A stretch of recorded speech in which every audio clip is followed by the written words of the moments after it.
Hello students, let's continue our chapter number 9, the Industrial Revolution. इतने लोगों की life, इतनी नेगेटिव इम्पैक्ट था इंडस्ट्रियलाइजेशन का, therefore there were various protest movement as well. Now we are going to read what were the various protest movements that took place in Britain और वे कौन से ऐसे रिफॉर्म्स थे जो इन प्रोटेस्ट मूवमेंट्स के बाद इंट्रोड्यूस किए गए ब्रिटेन में. तो जब हम देखते हैं कि इंडस्ट्रियल रेवोल्यूशन के इनिशियल ईयर्स थे वो किसके साथ कोइंसाइड करे, the French revolution which has taken place from 1789 to 94. इस टाइम पे the movement for liberty, equality and fraternity shows the possibility of collective mass action both in creating democratic institution in the France. तो क्योंकि वहाँ पे सबने notice किया कि लोग अगर साथ मिलके स्ट्रगल करेंगे they can gain liberty, equality and fraternity and even establish a democratic institution. So उनसे इंस्पिरेशन लेके the people they have started protesting against the poor working conditions. In England, political protests against the harsh working condition in factories kept increasing and workers' population agitated to be given the right to vote because now they wanted कि जो उनकी condition है इतनी बुरी है, they wanted their leaders to be elected by them so that they can improve their condition in cities as well. The government reacted by repressing and by new laws that denied people the right to protest. तो क्योंकि उस time पे वहाँ के जो लोग थे they were popular, the industrialist for the one who were actually leading ministers there, तो इसलिए उन्होंने उनको वहाँ पे सप्रेस कर दिया और उनके लिए हार्श लॉज और लेकर आए. लेकिन England has the workers of England they have not given up the as they say England has been at a war with France for a long time from 1792 to 1815. इस वजह से England और Europe का जो पूरा trade है वो disturb हो चुका था, फैक्ट्रीज भी शट डाउन हो चुकी थी, अनएम्प्लॉयमेंट बहुत ज़्यादा बढ़ गया था. And the essential items of food like bread, meat and उनका भी जो रेट्स है वो भी बहुत ज़्यादा इंक्रीज हो गए थे कि जो एवरेज पर्सन है वो बेसिक जो ब्रेड है वो भी अफोर्ड नहीं कर पा रहा था.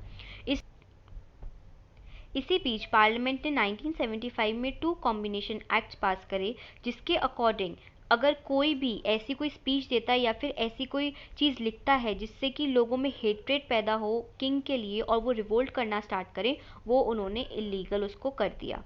ऑल्सो कॉन्स्टिट्यूशन और government and ban unauthorise public meeting of over 50 persons की अगर 50 से भी ज़्यादा कोई एक जगह इकट्ठे होंगे तो वहाँ पे पब्लिक मीटिंग उन्होंने बैन कर दी. Protest nonetheless continues against the old corruption, लेकिन प्रोटेस्ट तब भी उन्होंने कंटिन्यू रखा अपना. This term was use for privileges link to monarchy and parliament. तो जब हम ये टर्म ओल्ड करप्शन की बात करते हैं तो ये किससे लिंक्ड है, मोनार्की और पार्लियामेंट के जो मिनिस्टर्स है उनके पास जो वो अपनी पावर्स यूज़ करते हैं ऑपरेस करने के लिए लोगों को, उनके खिलाफ उन्होंने ये चीज़ें स्टार्ट करी थी. They supported the corn laws which prevent the import of cheaper food until prices in Britain has risen at a certain level. Corn laws आए जिसके अकॉर्डिंग उन्होंने ये बोला कि जो बाहर से खाना आता है उसको रोका जाए ताकि जो इंटरनली मार्केट्स को में थोड़ी स्टेबिलिटी आए, और जब मार्केट्स में स्टेबिलिटी आ जाएगी उसके बाद they can allow the import of the certain goods. So हम देखते हैं कि धीरे धीरे कैसे जो प्रोटेस्ट है it is increasing in great Britain. Further, as workers flooded towns and factories, they expressed their anger and frustration in numerous forms of protest. There were bread or food riots throughout the country from 1790 onwards. तो धीरे धीरे उन्होंने अपने जो अलग अलग तरह से उन्होंने राइट्स हम देखते हैं वहाँ पे फूड राइट्स, क्योंकि लोगों को खाने के लिए भी कुछ नहीं था, ब्रेड भी नहीं थी, इसीलिए उन्होंने उस चीज़ को लेके भी काफ़ी ज़्यादा वहाँ पे राइट्स करे. ब्रेड जो कि उनकी स्टेपल डाइट हुआ करती थी उसके प्राइस भी बहुत ज़्यादा इंक्रीज़ होते जा रहे थे.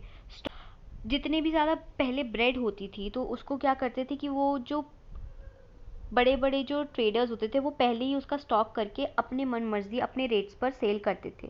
तो जब राइट स्टार्ट हुए तो लोगों ने सबसे पहले, क्योंकि ब्रेड उनकी स्टेपल डाइट थी, इसलिए उन्होंने सबसे पहले जो ब्रेड के जो पूरा स्टॉक है उसको सीज किया और फिर उसको मॉरली करेक्ट जो रेट्स पे बेचना उन्होंने उसको स्टार्ट किया। Such riots were particularly frequent in the worst year of the war, that is 1795, but they continued until the 1840s। तो आप देख सकते हो कि कितने ईयर्स का ये पूरा टाइम पीरियड है कि 1795 से, जब इंग्लैंड और फ्रांस की वॉर पीक पर थी, उस टाइम पर उन्होंने ब्रेड राइट स्टार्ट करे थे और 1840s तक आते आते वो ब्रेड राइट्स कंटिन्यू हुए, मतलब उनके डिमांड्स को नहीं माना गया। Another cause of hardship was the process of known as enclosure, by which from 1770 hundreds of small farmers had been merged into large ones by the large powerful landlords. तो ये हमने पहले ही पढ़ा था कि जो एग्रेरियन रेवोल्यूशन की हम बात करते हैं, इस वजह से भी लोगों की कंडीशन बहुत ज़्यादा वर्स्ट हो गई थी, क्योंकि उनको अब अपना लैंड फोर्सफुली बड़े पावरफुल लैंडलॉर्ड्स को देना पड़ा। पुअर फैमिलीज़ को इसी वजह से उनको इंडस्ट्रियल वर्क के लिए माइग्रेट होना पड़ा। और प्लस इंट्रोडक्शन ऑफ मशीन्स की वजह से जितने भी सारे वीवर्स थे जो कि हैंडीक्राफ्ट इंडस्ट्रीज चलाते थे या फिर हाथ से काम करते थे, उनका जो वर्क है पूरा का पूरा ख़त्म हो गया and they moved into poverty. और since their labour was too slow to complete with machines, 1790 से हम देखते हैं कि वीवर्स ने भी अपनी जो मिनिमम वेज है वो डिमांड करना स्टार्ट कर दिया था, लेकिन पार्लियामेंट ने उस चीज़ को रिफ्यूज़ कर दिया।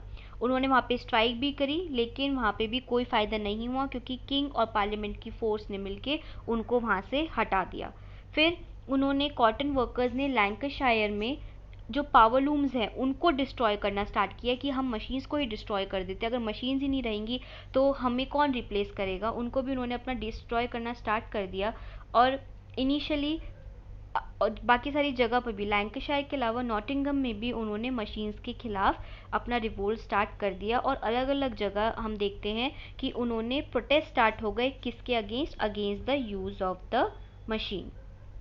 Similarly, then they are given certain descriptions कि यॉर्कशायर में shear frames were destroyed by croppers who were traditionally shearing sheep by hand। तो जो hand से sheep को पूरा शेयर किया जाता था, अब उसके लिए भी मशीन आ गई थी, तो उन्होंने उसको डिस्ट्रॉय किया। Then they were riots in 1830 again, जब फार्म लेबरर्स ने अपनी जॉब को, जब उन्होंने बड़ी बड़ी थ्रेशिंग मशीन्स देखी तो उन्हें लगा कि अब फार्मिंग में भी मशीनरी यूज़ हो गई, अब वो कहाँ जॉब करेंगे, तो उन्होंने फिर वहाँ पे भी राइटिंग करनी स्टार्ट कर दी। और राइट्स क्या करते थे, वो लोग मशीन को स्मैश करते थे, उन्हें तोड़ देते थे।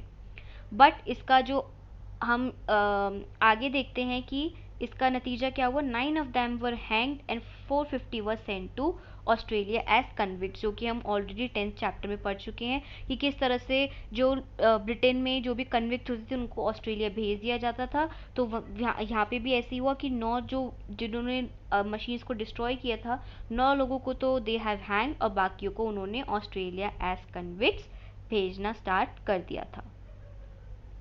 Now we see the movement known as Luddism, led by charismatic General Ned Ludd, very important, exemplified another type of protest. Luddism was not merely a backward-looking assault on machines.